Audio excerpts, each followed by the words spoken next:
Olá! Há cerca de um mês, o Brasil começou a mudar. A população, cansada da situação econômica e política do país, foi às ruas. 1 milhão de pessoas. Tudo começou com o preço das passagens do transporte coletivo e aumentou com a cobrança por serviços públicos melhores, saúde e educação. O povo pediu também o fim da impunidade.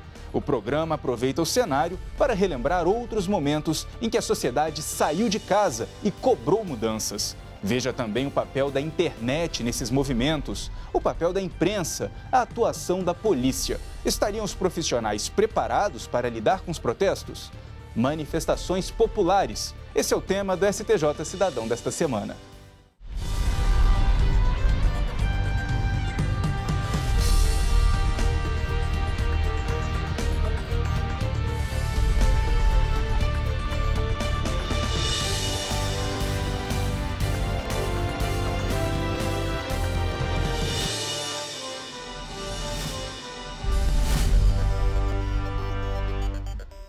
Não é de hoje que o brasileiro vai às ruas, não. Protestar contra a situação política, econômica e social faz parte da história do país, seja na democracia ou na época da ditadura.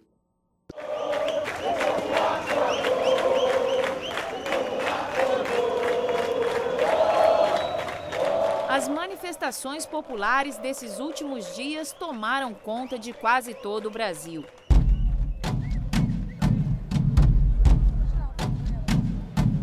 Mais de 1 milhão de pessoas em 12 capitais brasileiras estiveram nas ruas para protestar, trazer opinião e manifestar a indignação com algumas questões no país.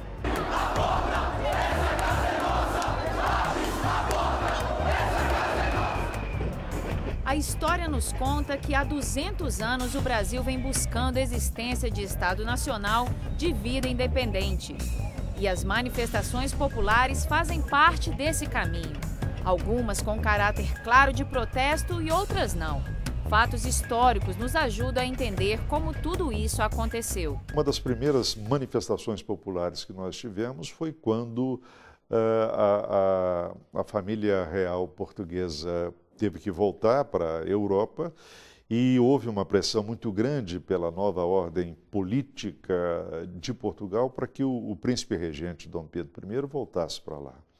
As pessoas vão para as ruas do Rio de Janeiro, que era a capital, milhares de pessoas vão para o Rio, e Dom Pedro toma aquela decisão que ficou conhecida como o Dia do Fico, quer dizer, naquele momento está ficando claro que o Brasil vai ficar independente. Houve muita gente na rua para aclamar Dom Pedro como primeiro imperador, e no final do século XIX, milhares de pessoas também na capital, que era o Rio de Janeiro, vão para as ruas para comemorar a Lei Áurea, que a princesa Isabel havia assinado acabando com a escravidão no Brasil. Lá nos primeiros anos do período republicano, também no Rio de Janeiro, aconteceu a revolta da vacina, quando populares se rebelam por conta da obrigatoriedade da vacina contra a febre amarela. E os protestos populares continuaram. Em 1964, mais um fato marcante. No dia 13 de março de 64, o presidente João Goulart levou milhares de pessoas à Central do Brasil, no Rio, para o grande comício das reformas. E, exatamente uma semana depois, cerca de 500 mil pessoas tomam o centro de São Paulo para protestar contra o governo Goulart e, de certa maneira, dando o sinal para que o golpe acontecesse. Em 21 anos de regime militar, houve a passeata dos 100 mil, que coincide mais uma vez com os acontecimentos de agora. Foi feita por jovens estudantes e universitários, que foram às ruas para dizer que o país já estava sufocado com o regime autoritário. Depois, aquele que foi, na minha opinião, o mais impressionante movimento político de massas que o Brasil teve na República, que foi a luta pelas eleições diretas para presidente da República, as famosas diretas já. Milhões de brasileiros pegam as ruas do país inteiro, de capitais, de cidades médias, de cidades pequenas, para defender o lema "Eu quero votar para presidente". E, finalmente, tivemos a primeira eleição direta, desde 1960, que é aquela que elegeu Fernando Collor de Mello. E, com pouco tempo de governo, as multidões vão para as ruas para exigir o impedimento dele. É um fato inédito na história da República e não há dúvida alguma de que a pressão popular foi decisiva para que se decretasse o impeachment e o afastamento do presidente da República. No cenário onde tudo aconteceu em Brasília, conversamos com o cientista político Alexandre Pereira Rocha, que destaca uma particularidade importante desse movimento. A principal característica do manifestante de hoje é a variedade, a diversidade. Nós não temos uma cara específica, mas várias caras. Se nós formos olhar no passado, século passado, ou até mesmo a época da ditadura no Brasil, nós tínhamos um manifestante partidário que era contra um governo, contra um regime específico. Hoje não. Esse manifestante não tem essa cara específica, ele é partidário, é diverso. E essa é a grande diferença. As manifestações de agora começaram contra o aumento das passagens do transporte urbano. Organizadas pelo movimento Passe Livre em São Paulo, Porto Alegre, ganharam força em vários estados. Só que a pauta de reivindicações é muito mais extensa. Vai desde a precariedade dos serviços prestados, como educação e saúde, até o descontentamento com os partidos que já não representam mais a sociedade. Os protestos retomam discussão a respeito da participação popular nas decisões políticas do país. Como esses movimentos influenciam nas decisões do Estado? E qual a importância da participação popular para garantir que mudanças possam ser feitas? A gente sempre levantou a bandeira do julgamento do mensalão. Ele foi julgado. Infelizmente, o Brasil ainda é um país da impunidade e da corrupção, um ajuda o outro, e a gente não teve um resultado efetivo, mas pelo menos foi julgado. Em outro tempo isso não ia acontecer.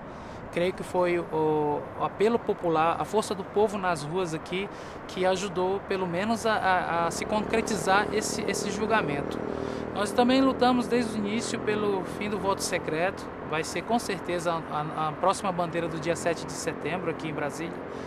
E 10% do PIB para a educação, porque a gente sabe que tem que cortar o mal pela raiz. Então a gente tem que investir muito na educação para a gente formar pessoas mais politizadas e N outros fatores que a educação traz de benefício. Ligado à democracia desde os tempos de escola, que o ministro aposentado do STJ, Edson Vidigal, já fazia parte de pequenas e grandes manifestações. Por coincidência, naquela época, ele já lutava contra o aumento de passagem e de anuidade escolar. Incrivelmente, já na primeira série eu era lançado candidato a presidente do Grêmio, então eu estava na política estudantil com 15, 16 anos de idade. Aos 17 eu já era candidato a vereador, pela oposição, no ativismo político oposicionista. Aos 18 eu fui preso com o golpe militar, a ditadura, e me prenderam e caçaram o meu mandato. Eu fui muito perseguido. Então tem que ficar o povo na rua mesmo, pressionando, porque só na pressão é que essa gente vai. Quem está à frente dos manifestos sabe a força que o povo tem. Eu espero, primeiramente, que não acabe mais. Que é assim, dessa forma que a gente está exercendo o verdadeiro poder do povo. Que o povo já não passe mais 500 anos calado, omisso, somente aceitando o que é imposto a eles. Então eu espero que eles continuem realmente as manifestações, mas com caráter pacífico e ordeiro. Como na carta está pedindo, a gente está pedindo para que os representantes olhem um pouco mais pelos nossos anseios, para que eles realmente vejam o que a gente está pedindo e não fique querendo só fazer bonito para estrangeiro. Faça bonito aqui para nós, povo brasileiro. Obrigado.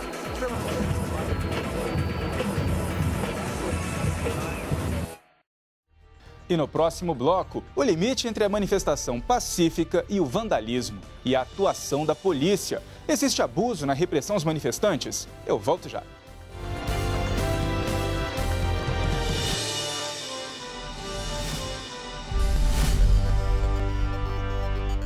Você está sempre conectado ao Facebook? Nós também. Atualizamos a página do STJ o tempo todo. Fotos, ilustrações, vídeos, dicas sobre direito e cidadania, para você ficar ligado ao que acontece aqui e no mundo. A página do STJ no Facebook conecta e informa. Com uma linguagem simples, descontraída, bem-humorada, conquista milhares de seguidores a cada dia e já chegou a mais de 1,5 milhão de pessoas. Somos o maior tribunal no Facebook. Espaço interativo. Aqui você pode conhecer melhor seus direitos e ainda participar de promoções, sorteios e jogos. De qualquer lugar você acessa as decisões que mudam o curso do país e saem das salas de julgamento e chegam até onde você está, em casa, no trabalho, em qualquer lugar. Acesse facebook.com/STJ Notícias. Superior Tribunal de Justiça, o Tribunal da Cidadania.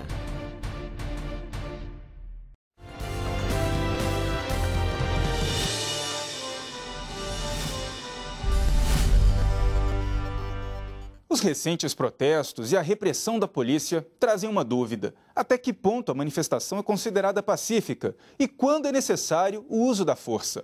Os policiais são convocados para garantir a segurança de quem protesta e proteger o patrimônio público. Mas bombas de gás lacrimogênio, spray de pimenta e balas de borracha não atingem apenas vândalos ou baderneiros. Sobra também para jornalistas e manifestantes pacíficos. Eu fui conferir.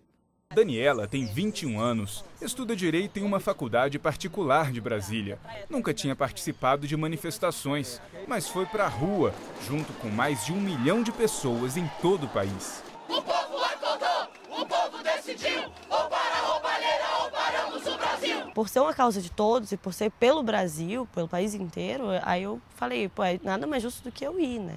Até porque o meu futuro também está envolvido. Mudança urgente mesmo, segurança pública, saúde pública, educação pública, transporte público e todo o dinheiro de corrupção que a gente está perdendo, a gente não sabe para onde está indo, a gente não precisava voltar para o nosso bolso, mas a gente precisava ver sendo investido em todas essas coisas que estão mesmo deficientes, estão carentes de recursos. Nos protestos, há um mês, em frente ao Congresso Nacional, ela estava lá, inclusive no maior deles, com mais de 60 mil pessoas. O Palácio do Itamaraty foi atacado e houve confronto com a polícia. A única luz que tinha era o palácio. Jogaram as bombas ali no meio. A gente viu a luz e ainda tem o gás, né? Que já também atrapalha a visão.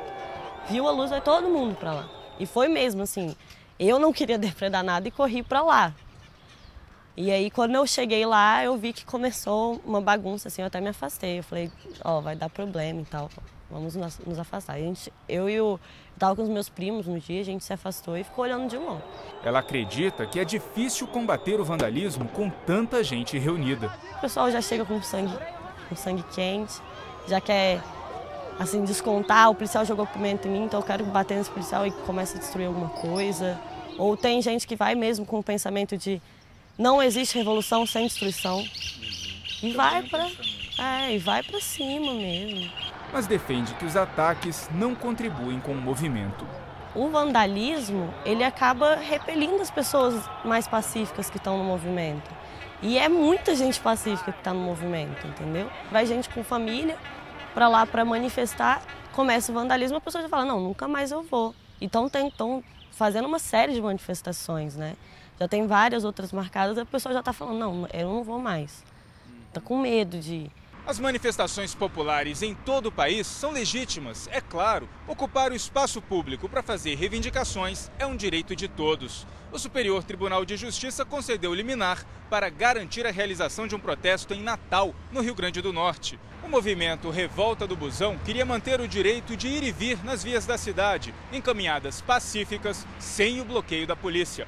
O pedido havia sido negado pelo Tribunal Regional Federal da 5ª Região. Mas o ministro Herman Benjamin entendeu que era flagrante a ilegalidade da decisão que impedia a manifestação pacífica. Para o ministro, não cabe ao Poder Judiciário impor previamente a força policial para reprimir a circulação de pessoas que buscam o legítimo exercício da cidadania. Mas quando a situação sai do controle e o protesto termina em vandalismo, qual é o momento em que é rompida a linha entre a liberdade de expressão e a necessidade de repressão policial? O chefe da comunicação da Polícia Militar do Distrito Federal afirma que só neste ano a capital já foi palco de quase 60 manifestações, com mais de 250 mil pessoas. Ele destaca que quase todos os protestos são pacíficos, mas nas exceções é preciso agir. Invasão de prédio público, dano ao patrimônio público ou de terceiros, interdição de vias, atrapalhando o trânsito das pessoas, isso aí já extrapola o direito daquele indivíduo de manifestar. E é nesse momento que a Polícia Militar age. Tem um limite estabelecido por um cordão de isolamento. Quando o cidadão tenta ultrapassar esse limite, aí ele entra na desobediência, ele entra no desacato, aí a polícia começa a agir dentro de um uso progressivo da força.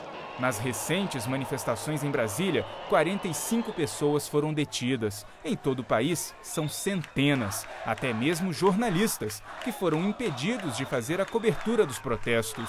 Em São Paulo, de acordo com a Federação Nacional dos Jornalistas, foram 17 profissionais agredidos e 3 presos. Um fotógrafo corre o risco de ficar cego.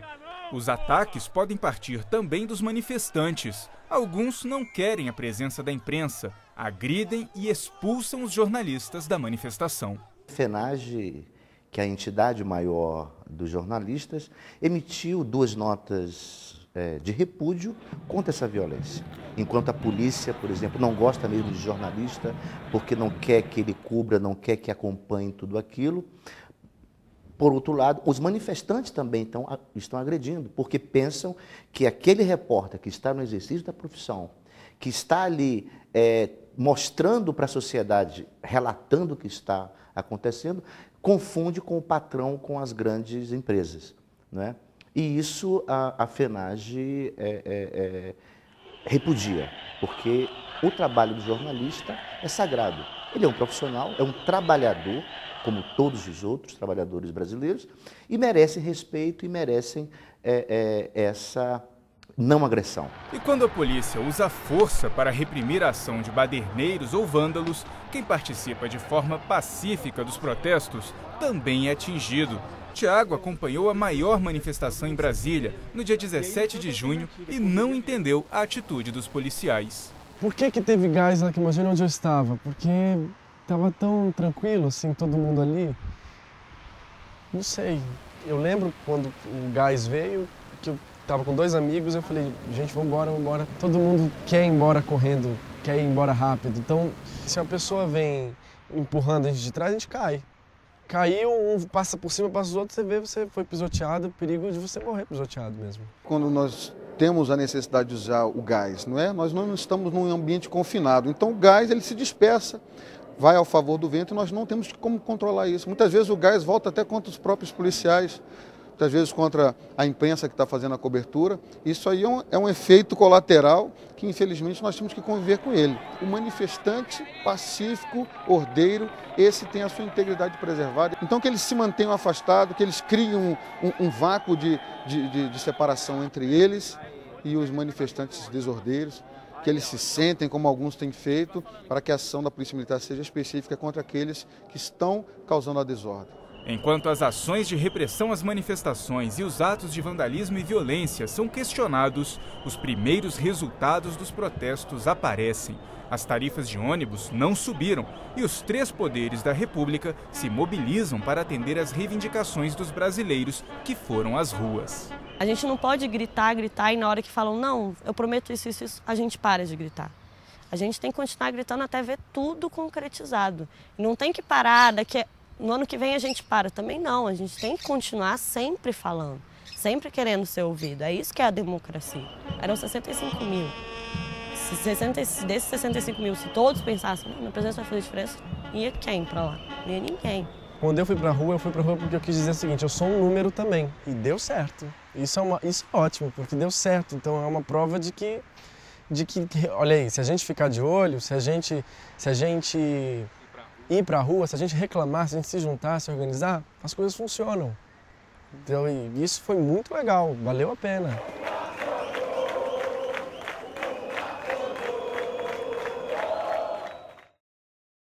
E daqui a pouco, o trabalho de uma ONG e de um movimento na internet. Eles não estão nas ruas, mas cobram melhorias. Em instantes, não saia daí.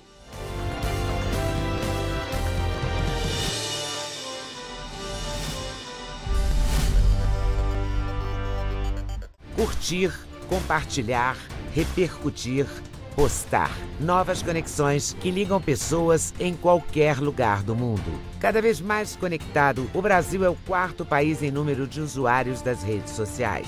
Sempre inovando, o Superior Tribunal de Justiça conquista milhares de seguidores na internet. A marca é resultado da linguagem simples, atraente e acessível no Twitter, no Facebook e no YouTube. Onde tem o nome do STJ, tem informação segura, confiável, tem cidadania. No Facebook, milhares de pessoas levaram a página do STJ ao primeiro lugar entre os tribunais mais acessados no mundo. No YouTube, novos programas, entrevistas, documentários e reportagens especiais. E no Twitter, informação curta, rápida, atualizada. YouTube, Twitter, Facebook, o Superior Tribunal de Justiça acredita nas redes sociais e leva a cidadania até você. Superior Tribunal de Justiça, o Tribunal da Cidadania.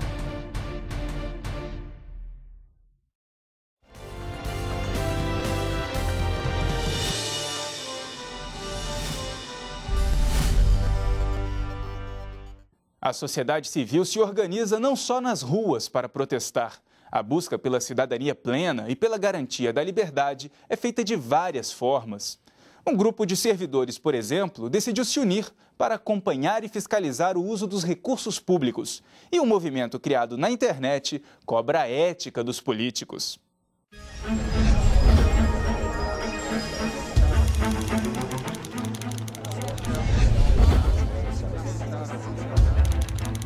Meu nome é Rogério Correia.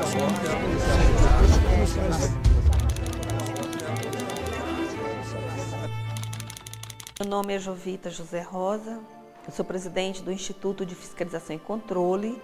Esse instituto ele existe desde 2004, quando um grupo de auditores de diversas áreas, tanto controle externo quanto controle interno, quanto outras entidades de órgãos de controle, se reuniu e nós concluímos o seguinte: se a gente não mobilizar a sociedade para a participação, a gente pode fazer 1 milhão de auditorias, a gente detecta muitos desvios, a gente detecta que também ninguém é punido.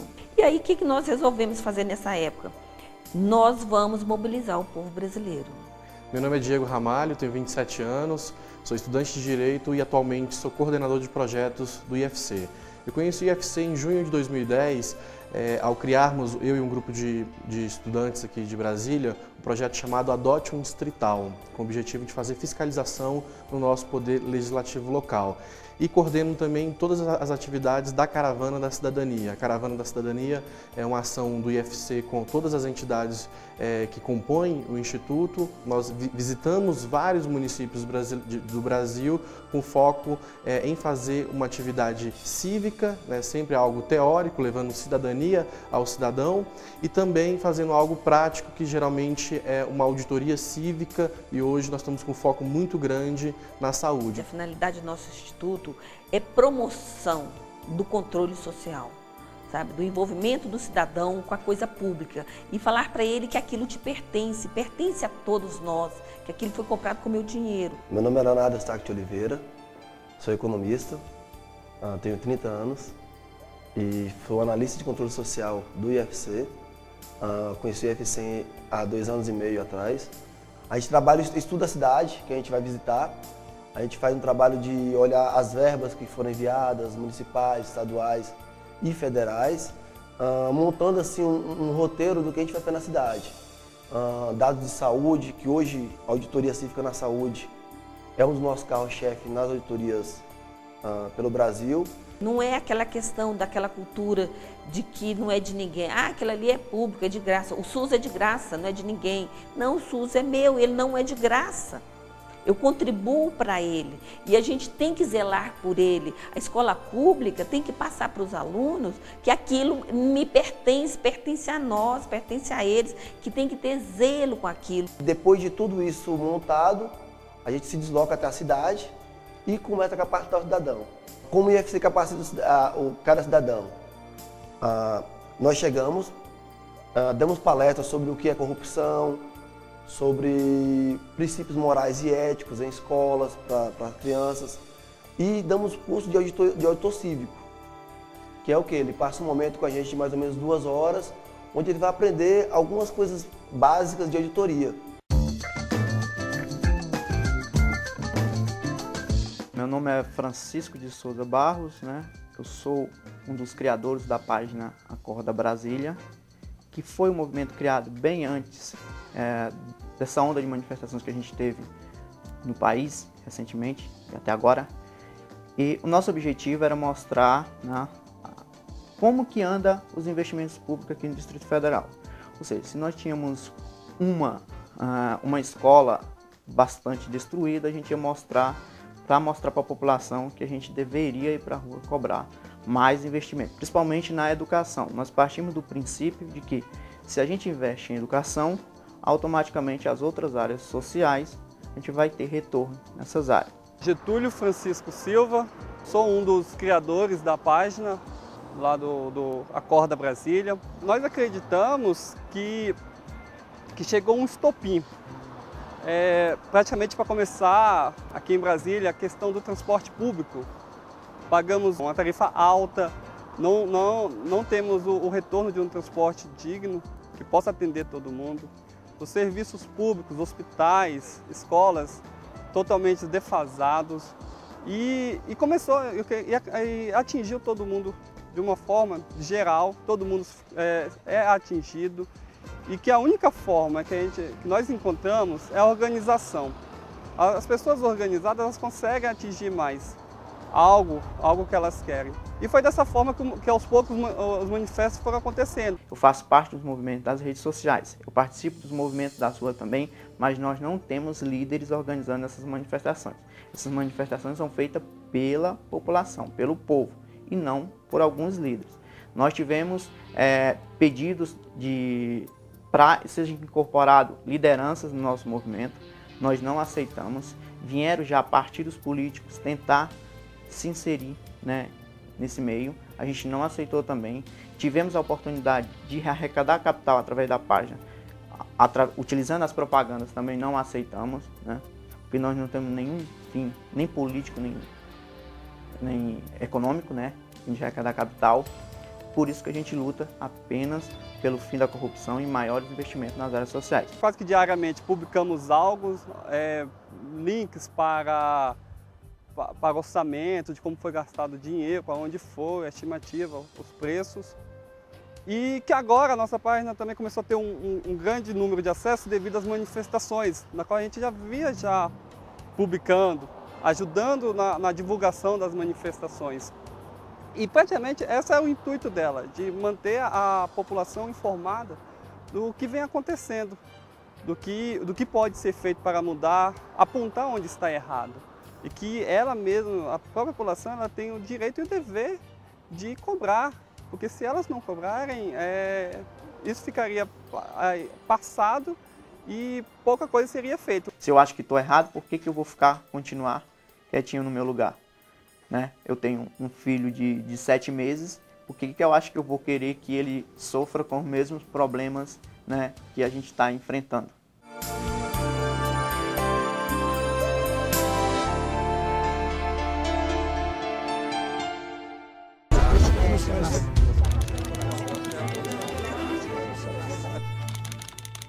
E a gente fica por aqui. Você tem alguma sugestão de reportagem, crítica ou elogio? Não perca tempo. Mande um e-mail para stjcidadão@stj.jus.br. Para assistir ao programa pela internet, é só acessar o site do tribunal. O endereço é este aqui, que aparece na tela. Você também pode acessar o canal oficial do STJ no YouTube. Até a semana que vem. Tchau, tchau.